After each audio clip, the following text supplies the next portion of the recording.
Yeah, like, well, let's go up one step.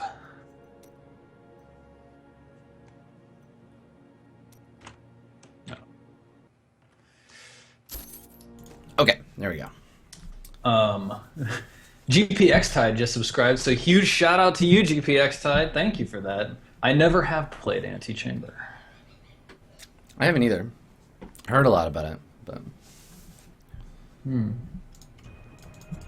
I've also heard it's pretty awesome. yeah. Wolf Der Schotten has read a lot of articles that advise against getting into the games industry, specifically QA. I mean, if you're reading articles that are like, don't go into games, then I guess that's a thing that people can write articles about, yes? Yeah, you know what we should do? No one should get into the games industry, and then Yeah. there'll just be no more video games. Yeah, exactly. Thank goodness for that. I mean, like, okay, I feel like you should get into games. Don't necessarily get into the games industry. Yeah. Games are cool. Industries are shitty. And you also don't have to be in the games industry to make games either, Right. right?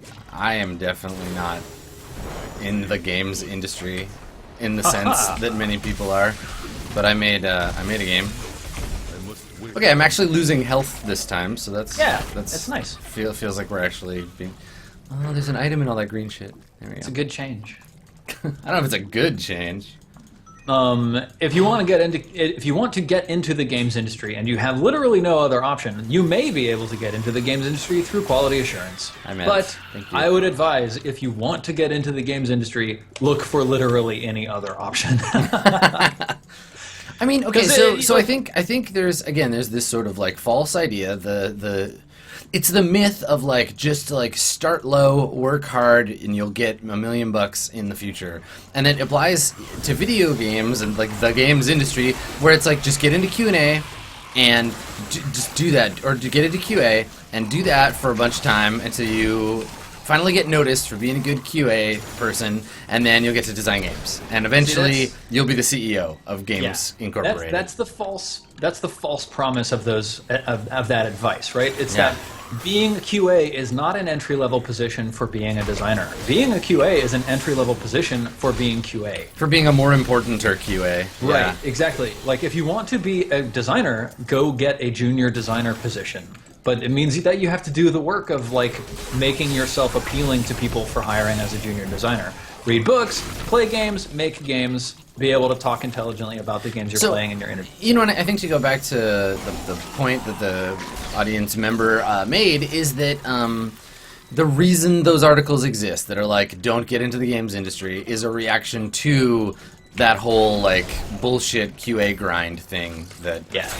And again, like, that may well be, because I don't want to invalidate anybody's experience, if there's anybody here who is a big deal at a game company because they started in QA, Hi. Congratulations. Like, that, you have done a thing that for most people is impossible. Yep.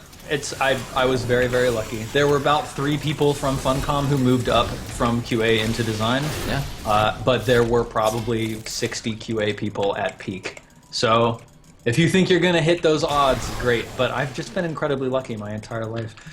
Both incredibly lucky, and I have a better luck stat because of my privilege. Yeah, totally. We rolled easy mode, so... Yep. And that's a thing to recognize, too. Like... Sorry, I just wanted to mention, when I was working QA at Red Storm, they literally would not let us talk to anybody in the rest of the company.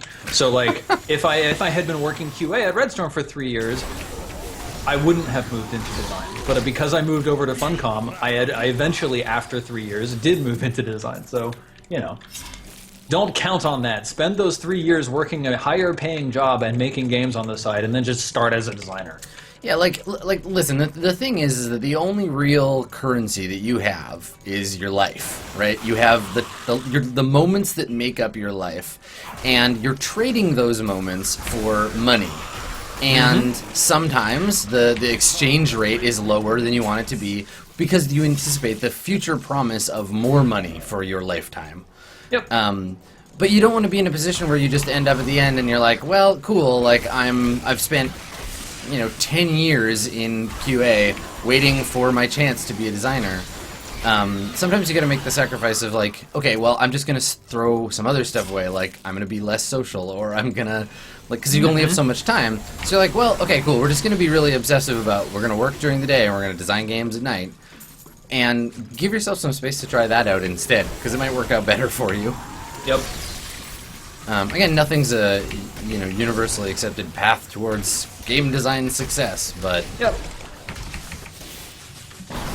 there are alternate approaches than the narratives that we are given by the people who want us to work the way they want us to work. Oh man, Grayzint just said a really hilarious thing in chat.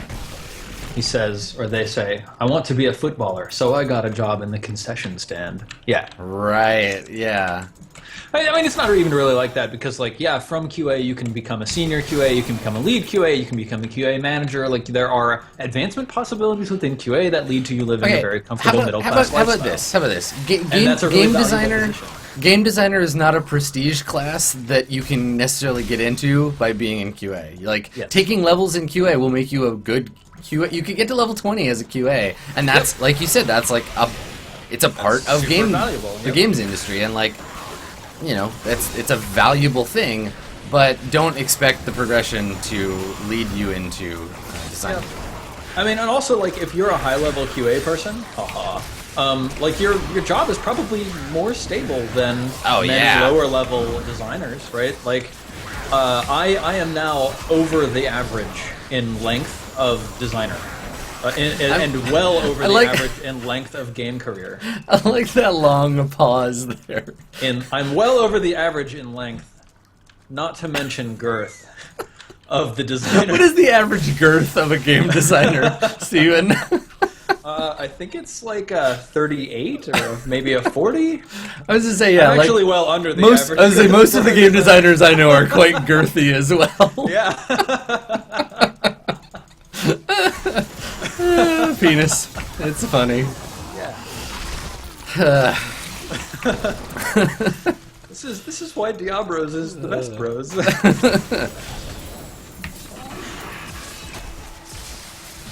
Yeah, so like that's a thing. Like the average length of a career for a designer is 5 years. Yeah. And I've passed that.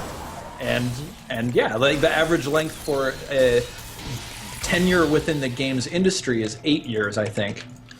And I'm at 10. So you mean like average in terms of like how long someone is considers themselves in the games industry or whatever, takes industry jobs in that position before they bail out to do something else, like start a brewery. Yeah, okay. Which is sad. That sucks that that's true. Yeah. I mean, but like, I think again, there's this myth that burnout is an accepted part of. Like, I mean, most like a lot of tech-related jobs are just like, no, you're just gonna get like burned to the core. It's the like candle that burns twice as bright situation. Burns twice as fast. Exactly. Yeah. It sucks because they play on the passion of people who love games, because games as an experience are inherently the thing that they excel at is making people love them. That's the entire point of a game. Yeah, I mean, I would take it. Emotional experience. I was gonna say, I take it another step further and say to make them feel strongly about them, because for every person that loves a game or certain games, there is 3 people who are like, no, I hate you because you like those games. Yeah, but games are built to engender strong emotions. That's actually a component of game design. You have to learn how to affect emotions in your audience. Yeah. So the games industry takes these people who all their lives have had these powerful emotions given to them by games, and then they think, oh, I love games so much, I would love making games. Definitely not necessarily true. And then they use those people like on the promise of eventually, maybe someday, getting to work on Mass Effect at BioWare. And they work them 80 hours a week for weeks at a time. And then by the time they finally realize that, like, they're probably never going to get to work at BioWare because they've spent all of their lives working at, tiny mid-tier studio, insert tiny mid-tier studio here, they burn out and they say, well, this isn't worth it. I'm never going to reach my dream of working on the next Mass Effect, so I'm going to go brew beer, which is great because they found something that's more fulfilling for them. What makes me really happy, though, is that we're getting to a point now where young designers' dream is not, I want to go and shackle myself to the teat of EA. It's I want to make a game that I love and that other people love. I want to be Undertale. I want to be FTL. You know. Yeah, which is great. I was gonna say I want to be Like, Fez, but nobody wants to be Philfish. It's a much better situation that we're moving towards because there are more avenues for making games than just working at major companies. But just be careful. Be aware of that narrative of like games are super great and you can also be super great if you just work 80 hours a week. And like it sucks. I've just been super lucky. I've been incredibly lucky in my career to not have been used and burnt to the core. You know what I think it is like I think that game design is work, and work is about exploitation. But you want it to be consensual exploitation. You want to feel good about you're either exploiting yourself, or you want to like be in control of the degrees to which you're being exploited, right? Yep. And like which that's actually, fucking hard.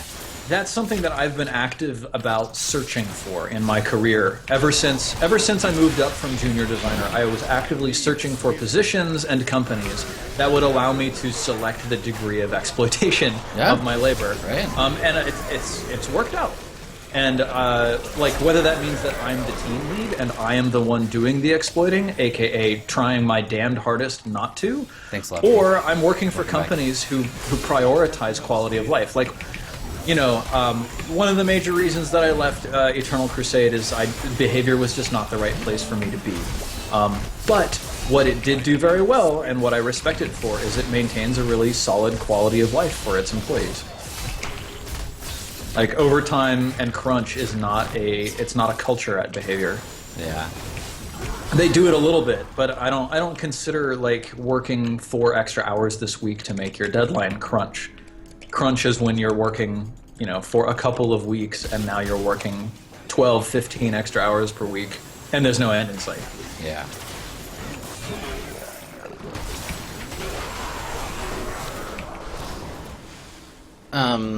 So in chat, Hyrule Spy is asking, so what about oversaturation in the indie game market? So many people trying to make games they love through so many different methods.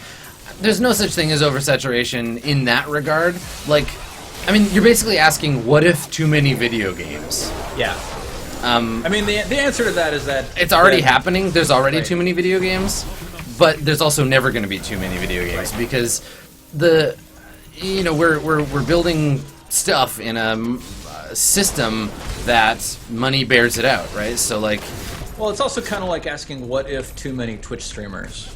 Yeah, like, and the answer to that is that we are nowhere near peak Twitch streamerhood. Like people's subscriber counts and viewer numbers are still growing daily, regularly. Yeah. If they show up and do good work. I mean, that's the thing is like, yes, there are and will continue to be more like small creator-owned games, and they won't all be great, but some of them will be great for some people, and some of them will be great for lots of people, and it's just going to continue being what it is now. Like, interesting creativity will always have an audience, and maybe like your audience is only a fellow designers who want to study your game because they heard it did something interesting. But yeah, like that also is a really great feeling. So every time that I've ever like done anything creative, really, as an adult, you know, I've had this fear of like, well, what if nobody likes it? What if nobody gives a shit? What if I'm wasting my time? Because that's just a thing that happens. I think back to when I was, I don't know, I was like 21, I think, and I was in a very short-lived, and I'm not even going to tell you the name because it doesn't exist on the internet. I was in a very short-lived noise band with some friends of mine. We had one show, and I was sure, like, we were just doing it for fun, but there were like people there, and I was sure everyone was going to hate it. And most people didn't really engage with it too much, but there were these like 3 dudes at the back who were just like paying very distinct attention and like nodding along, and like came up to us afterwards and was like, that was really cool. And I was like, okay, so whatever I do, whatever happens, there's going to be those 3 dudes with beards somewhere out there that are just like, yeah, man, that's the real thing. That was awesome. Yep, it's true. Like, you know, part of being successful in a capitalist structure is knowing your target audience and knowing the size of it, and therefore how much effort you feel is worth the cost totally. of developing for that target audience. The amount of energy we put into that band was definitely 3 weird bearded guys worth of energy. Like, hey, great, yeah. Like as long as you don't put in 1.5 million sold records worth of energy, and you get 3 weird bearded dudes, 3 that weirdos would be really with a disappointing. beard. Right. Yeah. But like this happens in the games industry too. Like games studios and companies occasionally make games that they expect to sell, 3 million copies, and they sell 300,000 copies, and that's a huge failure. Don't die, Adam! Oh my God. And that's a huge failure, and nobody wants that in the games industry. But that doesn't mean that you shouldn't make games for 300,000 people. You just have to be really clear from the start and be like, the audience for this game is probably 300,000 people. That's what we're probably going to sell. Yeah. And then spend the amount of effort, aka money, to make a game that will make a profit on that. Yeah. Yeah, kind of like Twitch makes games, Hyrule Spy, in terms of what I'm trying to accomplish as far as myths versus reality. I've already had people commenting on my YouTube videos be like, holy crap, now I'm starting to see what it takes to make games, and it's way different than I thought. And I'm like, yeah. No, dude, listen, you take some concept art, and you shove it into the game, you put it in the game machine, and then developers make it into a game. My fucking inventory is mega full. I'm going back to town. I think what I want to do next with Twitch Makes Games is like make a mod for Skyrim or something like that. Like make a quest for Skyrim. Like that's going to be our second thing. Like, okay, what kind of quest are we making? What are we going to do? Okay, let's figure out how to do it. Because then we'll end up with a piece of a game that looks like it belongs in a game that people play. Dude, you should do a module for like Shadowrun Returns or something. Yeah, that would be sweet. I've talked about doing that a bunch, but never got around to it. And then like people will see like, oh, it took Steven 15 weeks of working, 2 hours a week in order to make this thing that, ends up taking like half an hour of time to play. And actually, that's a pretty aggressive estimate. 15 weeks for a half an hour of play. I would be delighted to see something like that. What am I even doing? Oh yeah, checking my stuff. Any of this any good, or is it just like a whole pile of schlock? What am I doing? Disenchanting shit. Totally. Yep, this is all going Stop it. straight into the old trasherino. Grind it up into grist for the mill. That's right. Trash for the trash god. Cool. West Marches in Skyrim mega project. No lie, if I were going to make a role-playing game, I would make a procedural, hardcore one-life RPG where the world is randomly generated every time you start a new character, and it's like the West Marches. That's what I would make if I had $50 million. That's the game. If I had $50 million, I'd move to an island where no one else lives and be like, I'm out. I quit. Sorry. All right, let's go back to the dumb thing. Oh, you're going in? Yeah, okay. I'm going to go back in. Did you see my little treasure goblin friend? He picks up treasure for me. Yeah. But then he grinds it up into other things. He makes little cool things.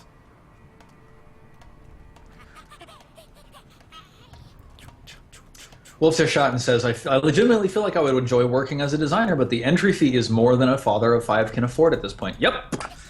Oh, absolutely. Yeah, dude. But, like, don't let that discourage you, because here's the thing, right? You can make games on your own time. And, like, you can make games that are even smaller than the game that I'm making right now. You can choose a game that fits the engine you're working with better. Like if we had made a game about a little green box jumping around on little blue platforms, we would have been done already. So like you can make simpler games in Unity, in Unreal, in Game Maker Studio, in Stencil. There's a whole bunch of tools that will let you get something working quickly. And where you at, baby? This dungeon is lonely.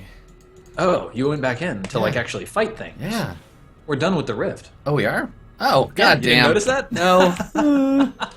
I was just like, okay, let's do it. Let's go. Let's rift it up. Yeah. Oh, man, I'm dumb. All right, sorry. Continue. I'm closing the rift. Well done, champion. Can you close the rift with somebody in it and be like, so. lol, fuck you? I think so. What happens if even the making that basic platformer will take a lot of time and work, but actually it would probably take you less time and work than what I've spent right now. Like I've now spent two hours every week for 7 weeks. That's 14 hours. Generally, if you were to make it your hobby and you set aside 1 hour a night, or let's say five nights a week, you know, you're just trying to carve out an hour here or there just to work on your game. Yeah, like you could get what I've done much faster, and you could definitely advance if you just kept it up. Twitch chat, if we all give Silent Osiris $115,000, he'll have his 50 million. Yeah, right? Yes! It's so easy. And then I will definitely not move to an island. Yeah, definitely not. I like someone. Chris Roberts. There was a suggestion. There was a suggestion in my chat about if we had enough money, we could just buy an island and do West Marches for real. Yeah, yes. Because that sounds like a really great Develop an idea. ARG West Marches. Are you in this thing, or are you? No, I have abandoned you for a moment. I'm carrying around some shitty items I need to destroy. Grayzaint says simple single-player games don't actually take that long. See Ludum Dare. So Ludum Dare or Ludum Dare, I forget which exactly, is a game jam, and it's actually coming up the weekend of December 11th through 14th. And I'm going to participate this year. It'll be the first year that I've participated in Ludum Dare. And I'm super excited. So we're going to make a game in a weekend, and I'll probably like put it online. Or I'll confer with my teammates and see if they'd be comfortable putting it on. Like, just to let people know what it's like. What a game that's made in 3 days looks like. Trying not to get blowed up. Yeah, seriously. Challenge. Doom Hope. What? That's the ring that just dropped. Doom Hope. Doom Hope. That's counterintuitive. Mm-hmm. Doom. When are we gonna get the gassy Mexican back on the West Marches? Treasure Goblin! You know who doesn't know the answer to that question, Steven? Me. Yeah. I want to know when we're going to get me back on the West Marches. I don't know when we're playing the West Marches again. I know, it's true. Well, I mean, the holiday season is always like kind of extra slow and weird, so... Just more time for Diabros. Yeah, exactly. Yeah, man. Okay, so speaking of West Marches, yeah, I want to play. You know the character sets better than I do. Who should come with McGloop and I into the dungeon? I need some real hardcores. You mean like to go to that raid? I mean just to be like badass and kill things and to get lots of treasure. I don't want any scrubs, is what I'm saying. Who is the least scrubbiest of all? You know the you're characters? not gonna like my answer. Yeah, I don't care. Who is it? It's Neil. I mean, sure. Like, what level is he? I think he's level 2, so he's not quite where you need to be. But yeah. But Okay, he's not a scrub. He's probably effectively equivalent to level 4. Oh, I get it. So it's like he reads at a 5th grade level kind of thing? Exactly. Got yes. it. Okay.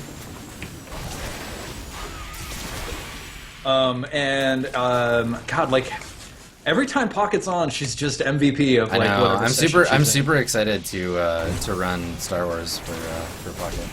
Yep. She's really fun. I'm legitimately like every time she's on, I'm just like, wow, this girl like plays with this game in really fun ways. It's so fun when you get people who are interesting to play with, and like that's not to say that there's anybody on the West Marches who is not interesting to play with. Everybody's been really super awesome. Actually, like funnily enough, I've had much worse luck in like real life D&D player finding. Like I always get someone who's like super obsessed over like how powerful their character is, or like constantly looking at their phone or whatever. And the vast majority of times, and for all of the people involved with the role-playing online, I feel like everybody's interesting and brings cool ideas to the table. And yeah, totally. Well, I think it's just because we have the benefit of they're all like interesting personalities to begin with. Yep. And they make their helpful. living doing that. Yeah, being interesting. Yep. Yeah, it's true. It's actually really neat. Like, I never really thought about it until getting involved with Twitch, but like the people that you look at who are in the public eye, who seem really interesting and appealing in public, like They're not necessarily exactly like that in private, but all of them have that specialized skill set to turn that on. Yeah. Totally. And it really is a skill, and it takes a lot of effort. And it's actually, this is a funny thing to say, my experience with Twitch.tv people has, to a certain extent, changed the way that I look at porn performers.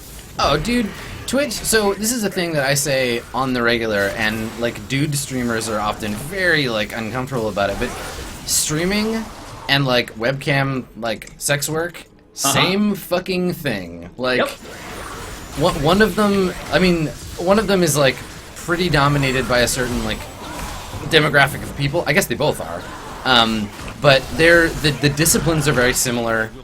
They function in a lot of ways the same way. They're reliant on similar sort of structures of like payment, basically. Yep. I was actually just analyzing the payment methods of like cam sites versus like Twitch chat, and it's like, oh, there's actually a lot of like similarities here.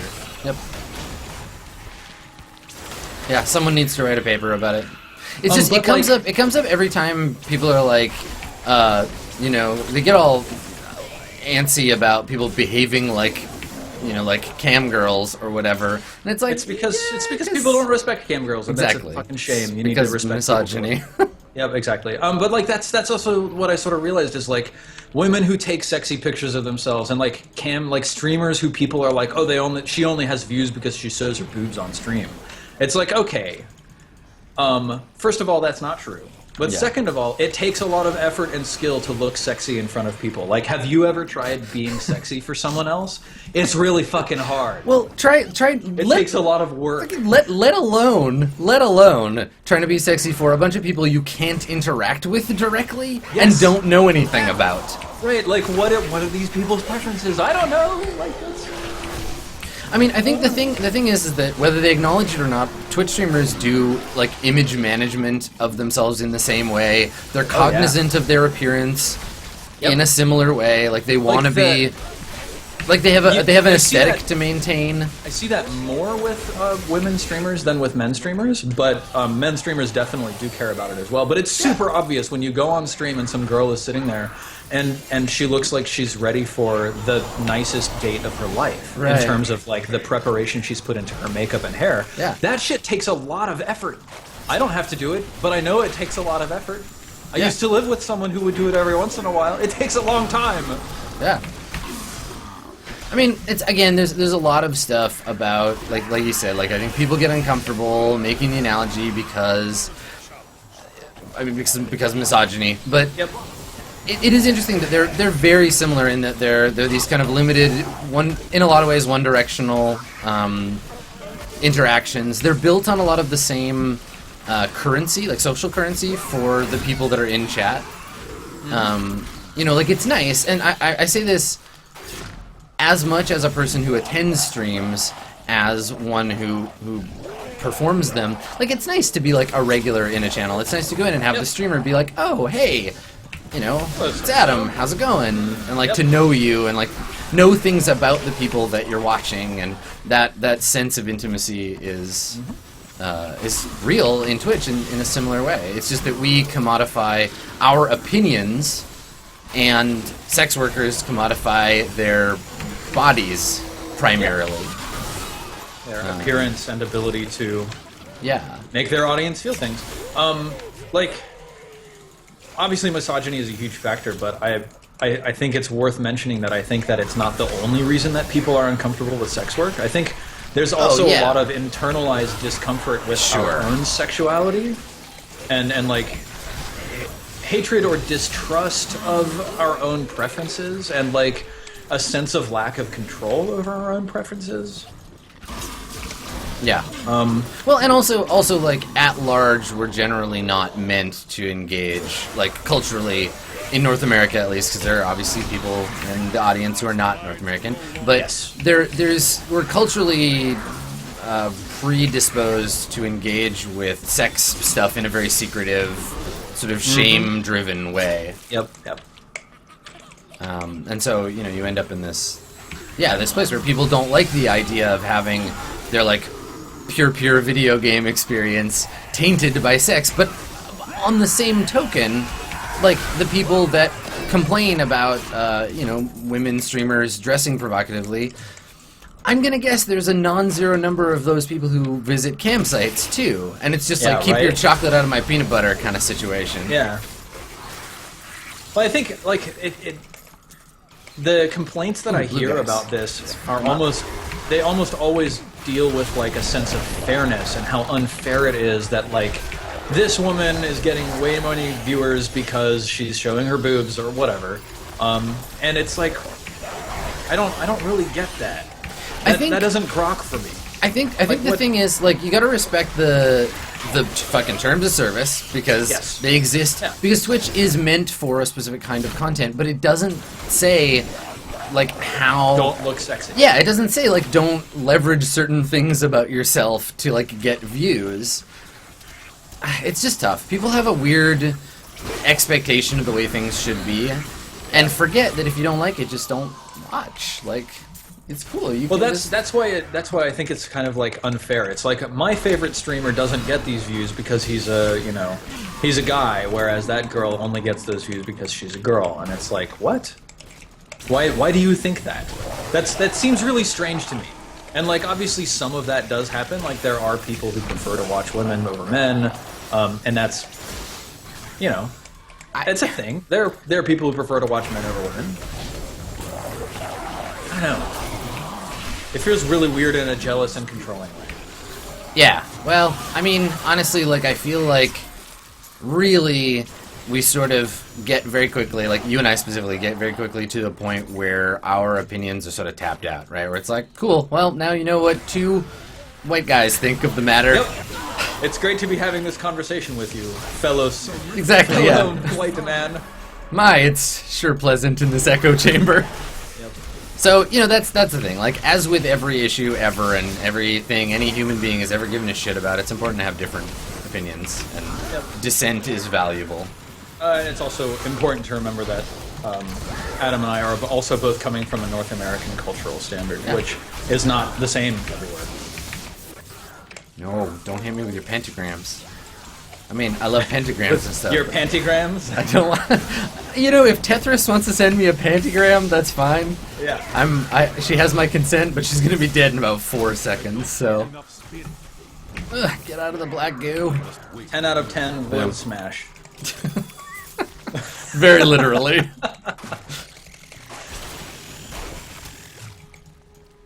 Yeah. OKNukeIt.com. Alright. It's El Retorno del Town. Yeah, Little Makers has a good point. People are going to police the way that women present themselves in every possible direction because that's just how society is taught to treat women. Eventually, that will hopefully, with work and time, not be the case anymore. TBH. But we gotta work, right? We gotta do it. It's not a thing that will just happen on its own. Did I get any legendaries? No. God damn it! Total waste. Not worth. All right. Oh, nice. Where is the Doom Hope? Is actually a really good ring. Nice. Do I want more toughness or more damage? With this Doom, I thee wed. Where? Oh shit! Better shield too. What's his better name? pants. Oh my god. There he is. Where is Hadrig?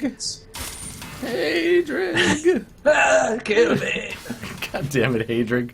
Alright, is any of this any better? Hat.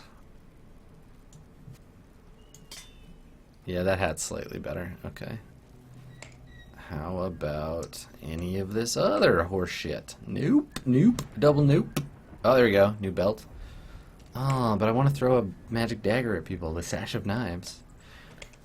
23, 7, 23. Ugh, not worth. Level am I? Oh, I did get a legendary. I got a belt. You know what we're supposed to be doing now is we're supposed to go to Hadrig and forge a level 70 weapon and then like reforge its properties down until we get a lower level requirement. I mean, I hear you talking, but none of that makes any fucking sense to me. All right, so I'm gonna go to Hadrig. Okay. What kind of weapon should I use? I should probably use one of my Hadrig isn't buffed all the way up. I don't have any Death's Breath or whatever. Oh damn, dude, that sucks. Staff of the Let's see Magic. if I have any in my inventory. Do I want stabs? I don't think I do. So, yeah, Twilight Borealis is pointing out a thing that happens, like, actually for reals in my channel, too. Yes, yeah, people police down the chain, right? So when they see someone, this is the whole punch up, punch down thing. People see someone that is lower than them in their perceived social hierarchy, and they want to decide how they look or whatever. And in my channel, yeah, I get a lot of comments who are like, "Why is your hair pink? You look gay." Like, and I'm like, okay, whatever. Like, you're trying to police how I look, but I'm in a position where that kind of stuff doesn't affect me personally. Like, I don't have people on the street. I mean, actually, that's not true. I do have people on the street. Like, I get like homophobic street harassment occasionally, but all the rest of my privilege like backs up that and makes it so I don't have to worry about it. I can just be like, meh, it's just some asshole. I don't feel like endangered when someone comes into chat to be weird about that. And often, like, I can kind of leverage that safety and be like, well, okay, yes, you're confused. That's all right. Let's talk about it. Let's engage it as a community. It's actually kind of nice. Like, I enjoy being able to talk to chat about issues-based things, and I feel able to do that in part because I'm a white guy. Because I'm not closely connected enough to the issues being discussed that I feel attacked about it. Well, and people are way also less that's dangerous. People are way less likely to just outright dismiss you out of hand, right? People aren't going to be like, "You're a woman, ergo opinion not counted." Invalid, right? But also that's kind of dangerous because I don't want to be talking over the people who are actually having these experiences. Yeah. Well, and that's, I mean, again, that's the difference. That's why we need to get some non-bros to Diabro with us. Yeah. Some non-bro identified people. Are you ready to go back in the rift, bro? Can we go? Hang on, I'm reforging a weapon. Can we go? Can we go? Can we go? Oh my god. Mom. This kid in the Piper, Piper. Let's go. Yeah, level requirement reduced by 27. Select. Oh, so sick. Plus 200% damage. Oh, get fucked.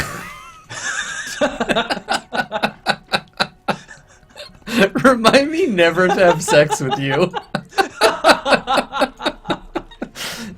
Yeah, that's what my sex is like, Adam.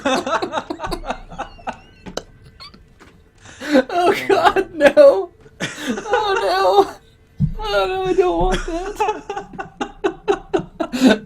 Okay, hang on. I need to change to my break screen and then put a shirt on because I'm just wearing a sweatshirt and it just got really hot in here, Adam. I can't imagine why. Well, thanks for coming, everybody.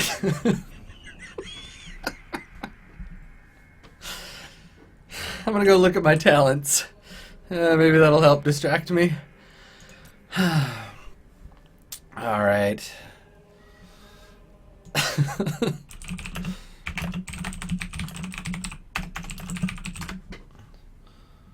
look at my top monk builds here. Alright, I'm back. Welcome back. How the hell does this work? Big There we creep. go. Right? You know what? I should actually be on F7. Sweeping wind. Let's do this. I haven't changed my abilities since we started playing. I don't know if anything is good or I should have looked up like a build, I guess, before I started, but whatever. Yeah, exactly. Oh yeah, I'm not using. I can use something other than the cold thing because I don't have my cold sword anymore. You don't have your cold sword? Yes, that was the name of my weapon. Cold sword. Cold sword. That would actually be like a great accidental affix thing. Yeah, totally. It'd be like, you know, the ruin sore, The the cold shard, and then you could randomly roll the cold sword. it's healed. Okay, I think I'm probably pretty. Hyrule Spy, go ahead and repost your questions wherever you want, my friend. Hello, Diabro. Welcome to my chat. The Innuend Bros. That's a pretty good one, Grey Zane. Innuend Bros. All right.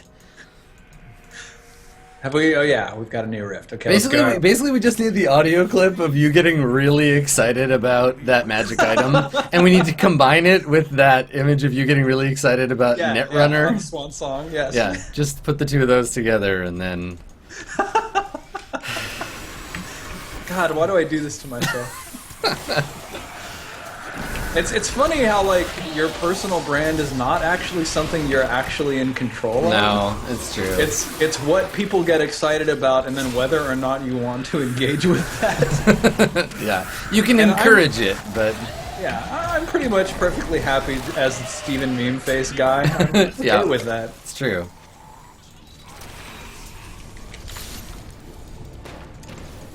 The Banished Cradle. I just got a shield called the Banished Cradle. Where's the baby? I guess it was also banished? Yeah. It's banished, but to somewhere else. Similarly banished. Here, let's group up a whole bunch of dudes. Good. That's better. Get wrecked.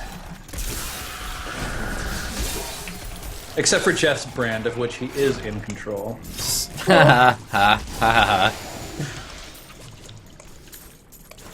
God, I wonder when the first time he kicked himself for choosing that name. I always read it because Evil Geniuses wasn't a thing I knew anything about before I met Jeff. So I always read his username as like, for example, in control. Yeah, E.G. in control. Yeah.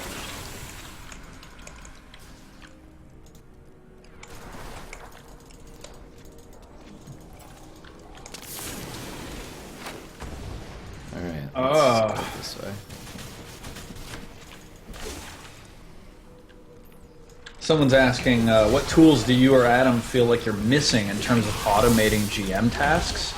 Like designing designing settings, managing information distribution, etc. Is there any fruit for things that would simplify your lives? Okay, so I was thinking about this. Shadowrun, and I think you and I talked about this. Shadowrun, one of its main failings is giving little to no mechanical support to a GM for prepping a session. Yeah. So, like, I'm used to shit like fronts and like towns in Dogs in the Vineyard, like all these awesome indie games that are like, as the GM, here's a bunch of shit that you're gonna need to make like a proper Dude, like adventure. Yeah. But it was just like, here's the thing. Shadowrun provides none of that. It's just like no version of Shadowrun I've ever seen provides that either. Like if it had a how to make a choose these things. Or, like, there's tons of these generators online, but I feel like it's laziness on the game designer's part to just be like, I don't know, make missions however you want. It would be really cool if they built a some kind of structure. Maybe there's a supplement that does that or something, but that's a thing. I think every game should have tools, mechanical tools like tables and rollable shit that you can use to generate your adventure in the game, and whether that adventure is like literal, like go into a dungeon and fuck shit up, or whether it's like anything else. Yeah. Talk to some people and figure out why they're having such serious problems with each other. Yeah. I actually felt like Sagas of the Icelanders didn't do that to the level that I wanted. No, I mean, Burning Wheel doesn't really do it either. Burning Wheel gives you advice for running moment to moment, but again, Burning Wheel is built kind of on what the players want, so you can't really prep. You can just... I mean, the Adventure Burner fixes some of that, but... yeah, Sagas is pretty, like, just... I mean, the GM in Apocalypse World is very much just... And any Apocalypse game is really just know the world around the players and use it to react to the shit that they do.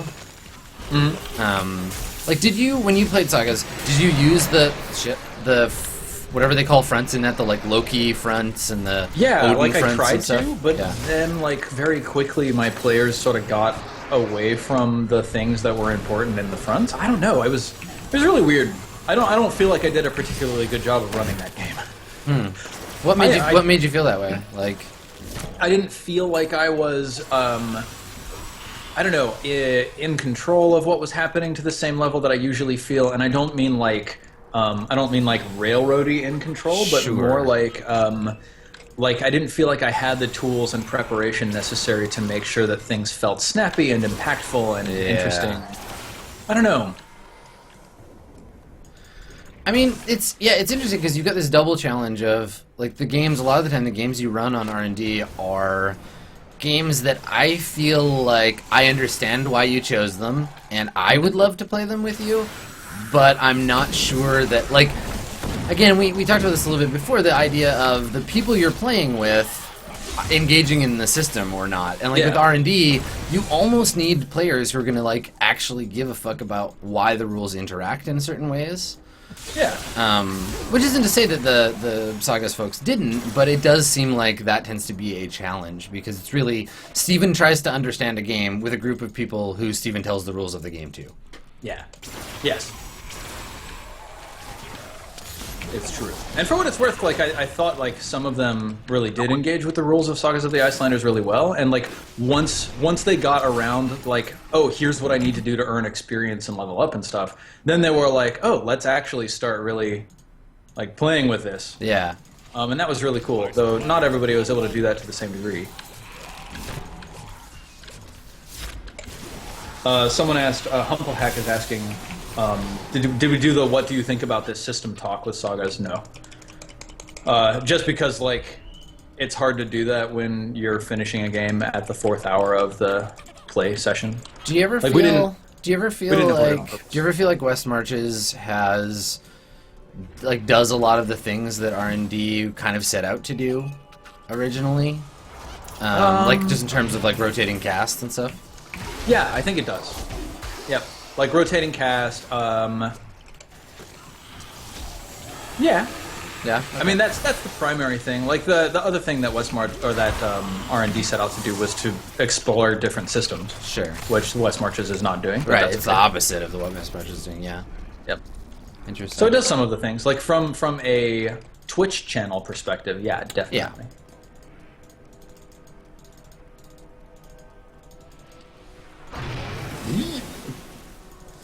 Someone's pointing out that R&D is like R&D is the R, whereas West Marches is the D, and that's a really good way of looking at it. It's not a D I want anywhere near me.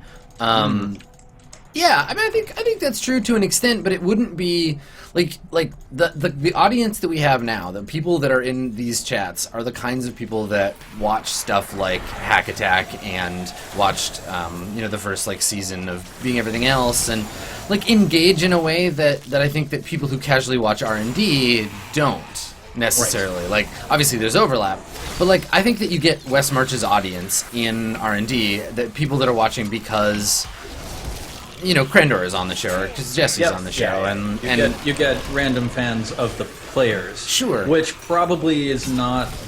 Well, like, there's a certain disconnect between the intentions of the show and those people's expectations. It diffuses the R&D part. Like, and I think it's interesting because if you had a show that was like purely like folks with understanding of tabletop design or who had a lot of experience with different games, there would also be the risk of not playing it as much and just being like, let's stop every 5 minutes to talk about this mechanism. Right, yeah. But I definitely think that, like, at the very least, giving you the opportunity, like, I think that as a GM in a purely sort of selfish for you kind of way, R&D provides you a space to try out new games and to challenge yourself as a DM. And I mean, I'm sure you've learned things from playing Pendragon and oh yeah, whatever. I mean, fuck it, man. If R&D didn't exist, there'd be no Swan Song or Mirror Shades. So, yep, I'm thankful for it at the very least in that regard. Woohoo! Mm-hmm.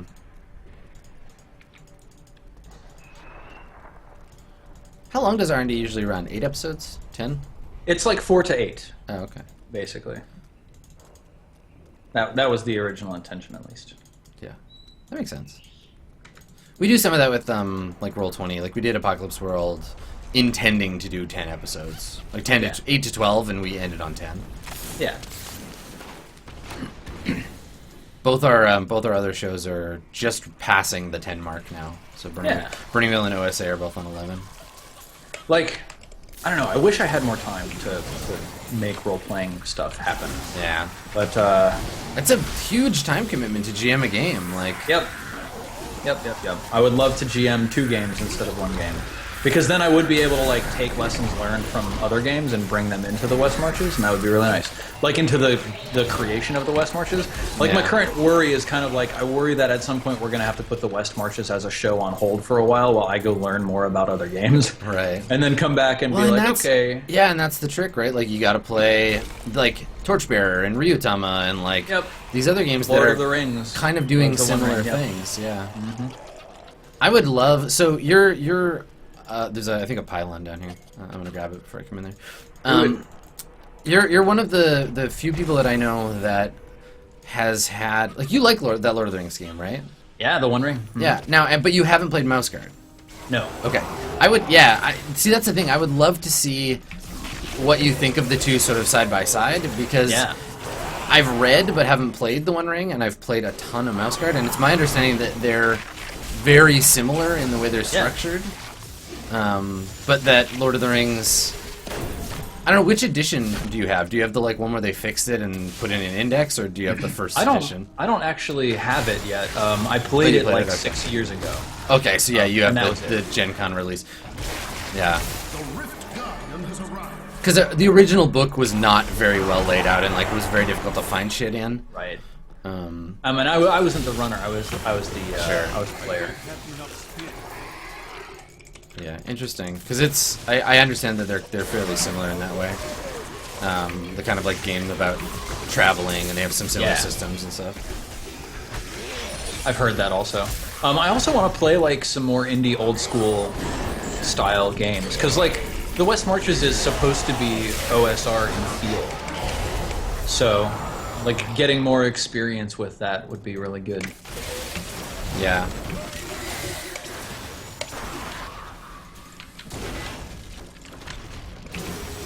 I would like to go for an OSR feeling game with mechanics that actually support it. And therefore anathema to everything the OSR community stands for. Yeah, exactly. Well, I mean, like we're playing Moldve right now, and it's what the OSR is built on. Right. But it doesn't feel particularly like West Marches because the OSR again is built on a game that doesn't have overland travel rules. Right. Like the West Marches using Moldve would be, we go to the adventure site. Okay, you're at the adventure site. Yes. Or like, let me roll to see if you randomly encounter stuff, but it's all very abstracted. Like you leave town, and we count the number of hexes, and we roll a d6 based on some arbitrary thing. Yep. OSR is old school Renaissance. Yes. It is a term that refers to people who are trying to recreate the way Dungeons and Dragons felt when they had no idea how to play it. Or rather, I'm they want to teasing the OSR community. Rather, they want to play the way that they want to use the mechanisms of Dungeons and Dragons as God and Gary Gygax intended. Yeah, which is a noble goal. I think a return to older editions of Dungeons and Dragons is great because they're good. Well, some of them are. But also, yeah, the OSR as a quote-unquote movement does have a tendency to be dismissive of like modern games in a lot of ways. Yeah. And modern game design too. Yeah. Well, I think that's it's not a necessity of that kind of mindset, but I think that in rejecting or in embracing the old as being the best, you tend to find folks rejecting the new as well. Yeah, who are very willing to. Yeah. Definitely. I mean, there's also this idea that like content is king rather than systems are king, and that's definitely something I'm pushing pretty hard with the West Marches, but I don't believe it. Yeah, I think that content is what can help players engage with the systems in a more emotional way. Ooh, speed pylons. And someone was joking earlier, I think it was Chrysander joking about like the West Marches is just Steven putting boobs on everything, giving everyone leprosy, and then dropping rocks on them. And like I on the one hand I really like that that's the what people think of on the West Marches, but on the other hand it's kind of misogynistic and we need to put more penis horror in the West Marches, so. Yeah, dude. I know I've said that before, but just ask. Listen, ask. I need to make it happen. Just ask H.R. Giger. He knows how terrifying the penis can be. Yep. I need Gigerisms. Yeah. I feel like, yeah, I don't know. This is the thing, man. Like, GMs who are also game designers playing games that are not quite doing the thing just means overworked GMs. Yep. Because, like, yeah, like, this is the fucked up thing that so much of West Marches, Dungeons & Dragons deserves no credit for. Like, people should not watch that show and be like, man, 5e Fifth is edition awesome. is really great. Yeah, Right, they should be yeah. like, man, Steven is awesome. I mean, they should say that for all kinds of reasons. But 5e should not be stealing your thunder in that regard. We should go to town. Did we kill the thing? Oh, yeah. Yeah, we did the thing. I'm so hell-bent on murdering that I always miss when we finish the dungeon. It might also be time for our next break. Yeah, We'll take that and then run a bunch more dungeons. Yeah, let's grab another break. Sounds good to me. Cool. Yeah, I'll wait and check my gear when we get back. All right, cool. All right, see you. So in 5 minute time. Sounds good.